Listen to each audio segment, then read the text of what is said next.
Hello Plymouth, Luke Pollard here, your Member of Parliament. Over the past year, our lives have been turned upside down by the pandemic.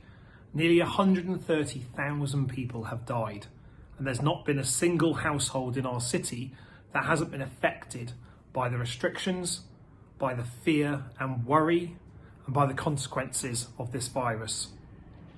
As we slowly look to emerge from the restrictions, I want to launch a series of projects that seeks to thank those people on our front line, the key workers that have done so much to support our city through this pandemic, but also to remember the people who are no longer with us, remember the sacrifice, remember all those who have been shaped by the last year.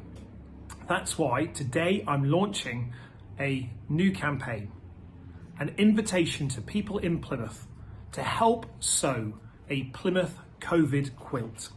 Now, quilting is a fantastic hobby.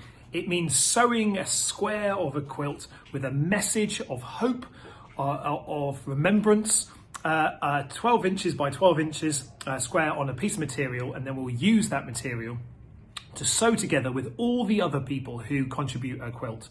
I've helped contribute a square to the National COVID Remembrance Quilt, which has a fantastic sewn lighthouse on. Now, I want you to get involved with this. You don't have to be an expert sewer. It's about having a message of remembrance for an individual, a message of thanks, a message of hope. If you can do that, please get in touch with my office. And let's bring together a series of messages across our city to create a Plymouth COVID quilt that will be displayed in public for people to see. And then I hope to be able to be donated to the box in the future. So future generations will be able to look back on the pandemic and see those messages of remembrance and hope in a quilt. Thanks very much, Plymouth. See you soon.